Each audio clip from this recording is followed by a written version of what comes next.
สบายดีท่านผู้ชมที่เคารพยินดีต้อนรับประธานเข้าสู่การนำเสนอข่าวต่างประเทศซึ่งวันนี้มีหลากหลายเหตุการณ์ที่เกิดขึ้นในต่างประเทศนำมาเสนอต่อกับประธานเรือสะเพา286เลกุยดลสิ้นสุดการไปปฏิบัติงานด้วยผลสำเร็จอย่างจบงาม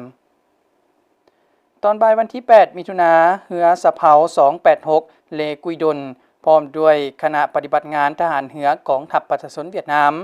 นำโดยพันเอกพิเศษไล่ฮงดงของหัวหน้าวิทยาการทหารเรือ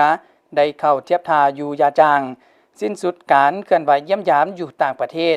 สมทบกับการฝึกแอบการเดินทะเลทางไกลปี2026ต้อนรับคณะอยู่ทากำปันมีผลจัตบาของศาสตราจารย์ปริญญาเอกโง่แทงกงหัวหน้าวิทยาการทหารเรือพร้อมด้วยผู้ต่างหน้าการนำผู้บัญชาการบรรดาองค์การกรมกองและพนักงานครูอาจารย์นักเรียนทหารของวิทยาการออกท่ากำปั้นในวันที่16พฤษภาคมอยู่ยาจางขณะได้เดินทางไปยาวกว่า 1,600 ไมล์ทะเลเพื่อไปเยี่ยมยามพบปะแลกเปลี่ยนกับทหารเรือไทยและกัมพูชาสมทบกับการฝึกแอบการเดินทะเลทางไกลให้แก่นักเรียนทหารเรือสุดที่67ของวิทยาการทหารเรือในเวลาเยี่ยมยามและพบปะแลกเปลี่ยนอยู่ประเทศไทยและกัมพูชาขณะได้เข้าเยี่ยมคำนับการนำบรรดากลุ่มกองทหารเรือของประเทศเพื่อนแข่งขันกีฬามิตรภาพเยี่ยมชมสถานที่ท่องเที่ยววัฒนธรรม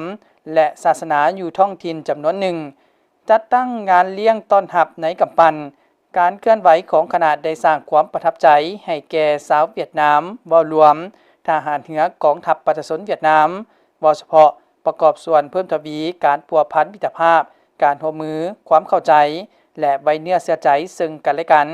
ระหว่างทหารเรือกองทัพประชาชนเวียดนามกับทหารเรือแห่งราชอาณาจักรไทยและกัมพูชาท่านผู้ชมและทั้งหมดนั้นก็แม่นข่าวสารต่างประเทศที่ได้นำมาเสนอต่อกับประธานมาวันนี้การนำเสนอข่าวต่างประเทศก็ได้หมดเวลาลงเพียงเท่านี้พบกันใหม่ในโอกาสหน้าสำหรับวันนี้สวัสดี